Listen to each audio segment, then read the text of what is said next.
নমস্কার বন্ধুরা, ভট্টসা study centre চ্যানেলে তোমাদের স্বাগতম। তোমাদেরই অনেকেরই প্রশ্ন যে স্যার পশ্চিমবঙ্গ রাজ্যের বাজেট আমাদের পেশ হয়ে গেছে, তো এই রাজ্যের বাজেটে সবথেকে গুরুত্বপূর্ণ যেটা সেটা হলো যুবশক্তি। যুবশক্তি নিয়ে তোমাদের অনেকেরই একটা প্রশ্ন যে স্যার যুবশক্তির জন্য কি আপডেট রয়েছে।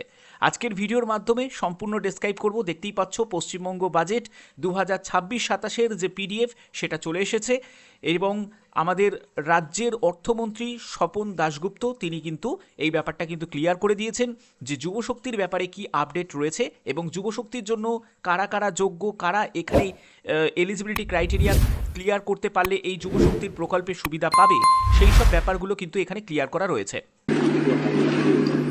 21 থেকে 45 বছর বয়সী যোগ্য শিক্ষিত বেকার যুবকদের মাসিক ভাতা দেওয়ার উদ্দেশ্য অক্টোবর 2026 থেকে ভরসা কর্মসূচি চালু করা হবে।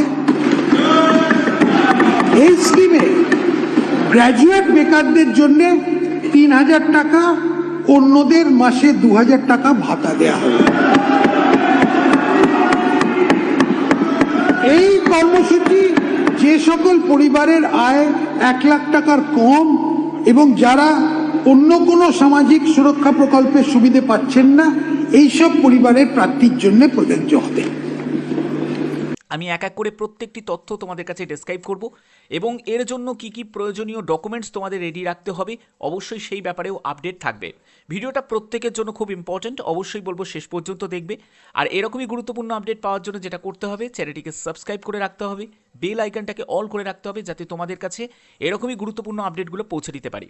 তো দেখো এখানে দেখে নাও, আমি তোমাদের দেখিয়ে দিচ্ছি এই জায়গাটা। দেখো কি বলেছে ভালো করে বুঝে নাও। দেখো 21 থেকে 45 বছর অর্থাৎ বয়সের ক্ষেত্রে 21 থেকে 45 বছর, যুবসাথীর ক্ষেত্রে ছিল 21 থেকে 40 বছর। 5 বছর যেহেতু তোমাদের বিভিন্ন সরকারি চাকরির আবেদনের ক্ষেত্রে 5 বছর ইনক্রিজ করা হয়েছে, তো সেক্ষেত্রে 21 থেকে 45 বছর এখানে করে দেওয়া হয়েছে। এবং যোগ্য শিক্ষিত বেকার যুবদের মাসিক ভাতা দেওয়ার উদ্দেশ্য অক্টোবর 2026 অর্থাৎ অক্টোবর মাসে তোমাদের ভরসা কর্মসূচি চালু করা হবে। যুবশক্তির যে ভরসা কার্ড সেটা তোমাদের অক্টোবর থেকে কিন্তু হচ্ছে। এবং এই স্কিমে গ্র্যাজুয়েট বেকারদের জন্য, যারা গ্র্যাজুয়েট বেকার তারা 3000 টাকা পাবে, আর অন্যদের মাসে 2000 টাকা ভাতা দেওয়া হবে। অন্যদের বলতে উচ্চ মাধ্যমিক,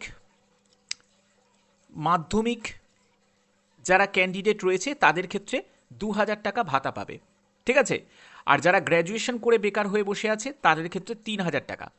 এবং এখানে বলছে যে এই কর্মসূচি যে সকল পরিবারের আয় 1 লাখ টাকার কম, যার মানে তোমার পরিবারে হতে পারে 5 জন সদস্য রয়েছে, হতে পারে 4 জন সদস্য রয়েছে, পরিবারের মোট আয় যদি 1 লাখ টাকার কম হয় এবং যারা অন্য কোনো সামাজিক সুরক্ষার প্রকল্পের সুবিধা পাচ্ছেন না, অর্থাৎ তোমার পরিবারে, তো এখানে যেটা বলতে চাইছে যদি তোমার পরিবারের ধরো কোনো সদস্য তারা কোনো সরকারি যদি কোনো প্রকল্প যদি পেয়ে থাকে, সরকারি যদি কোনো প্রকল্প পেয়ে থাকে তাহলে কিন্তু এই সুবিধা কিন্তু পাবে না। এবং আরেকটি ব্যাপার তোমাদের বলে রাখি, ধরো একজন ক্যান্ডিডেট সে অন্নপূর্ণা ভাণ্ডারের টাকাও পাচ্ছে, আবার কি সে যুবশক্তির জন্য অ্যাপ্লাই করতে পারবে? তাও কিন্তু পারবে না, কারণ এখানে কিন্তু কন্ডিশন থাকবে। তোমাকে যে কোনো একটি, তুমি যদি অন্নপূর্ণা ভাণ্ডারের জন্য যদি তোমার অ্যাপ্লাই করে থাকো তাহলে কিন্তু যুবশক্তির জন্য অ্যাপ্লাই করা যাবে না, কারণ সরকার কখনো দুটো তোমাদের বেনিফিট নিতে দেবে না, ঠিক আছে। এই ব্যাপারে কিন্তু তোমাদের একটা কড়া নির্দেশিকা থাকবে এবং সেই সব পরিবারের প্রার্থীদের জন্য প্রযোজ্য হবে যাদের 1 লাখ টাকার কম মানে বছরে আয়, তাদের জন্যই কিন্তু এই মানে প্রকল্পের সুবিধা তারা পাবে, ঠিক আছে। এই ব্যাপারটা কিন্তু এখানে স্পষ্ট করে জানিয়ে দেওয়া হয়েছে। তো আশা করি ব্যাপারটা বুঝতে পেরেছো। এবার তোমাদের কি কি ডকুমেন্টস লাগবে, ঠিক আছে। আচ্ছা এবার দেখে নাও যে তোমাদের কি কি ডকুমেন্ট তোমাদের রেডি রাখতে হবে। প্রথম যেটি সেটি হলো আধার কার্ড। আধার কার্ড মাস্ট, কারণ আধার কার্ডের সঙ্গে তোমাদের অবশ্যই ব্যাংক ডিবিটি করা থাকতে হবে, ঠিক আছে। ডাইরেক্ট বেনিফিট ট্রান্সফার এর জন্য তোমাদের লিঙ্ক করা থাকতে হবে এবং আধারের সঙ্গে মোবাইল কিন্তু তোমাদের লিঙ্ক করানো রাখতে হবে। যেহেতু অক্টোবর থেকে প্রসেসটা শুরু হবে, তো সেক্ষেত্রে হাতে কিন্তু অনেকটা সময় রয়েছে। যারা এখনও ডিবিটি করোনি তারা কিন্তু ডিবিটি করে নিতে পারো এবং যাদের মোবাইলে লিঙ্ক করা নেই আধার কার্ডের সঙ্গে তারাও কিন্তু লিঙ্কটা করিয়ে নাও, এটা কিন্তু এখনো সময় রয়েছে। এরপরে ভোটার কার্ড অবশ্যই তোমাদের প্রয়োজন। এজ প্রুফ ডকুমেন্ট হিসাবে তোমাদের মাধ্যমিকের অ্যাডমিট কার্ড বা বার্থ সার্টিফিকেট সেটা তোমাদের প্রয়োজন হবে। তারপরে এডুকেশন কোয়ালিফিকেশান, দেখো এখানে এডুকেশন কোয়ালিফিকেশানের ক্ষেত্রে বলে রাখি, যেহেতু তোমাদের এখানে 10-12 পাশের যারা ক্যান্ডিডেট থাকবে তাদের জন্য 2000, আর যারা গ্র্যাজুয়েশন কমপ্লিট করেছে তাদের জন্য 3000। তো তার জন্য আলাদাভাবে তোমাদের একটা এলিজিবিলিটি থাকছে।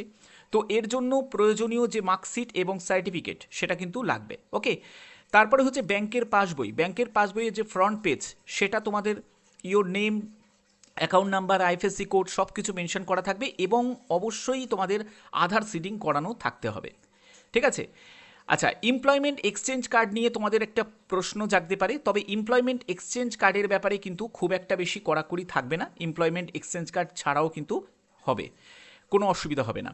এরপরে পাসপোর্ট সাইজের ছবি সেটা তোমাদের লাগবেই, এবং তোমরা যে কাস্ট থেকে বিলং করছো তোমাদের কাস্টের জন্য যে প্রপার যে সার্টিফিকেট সেটা কিন্তু লাগবে।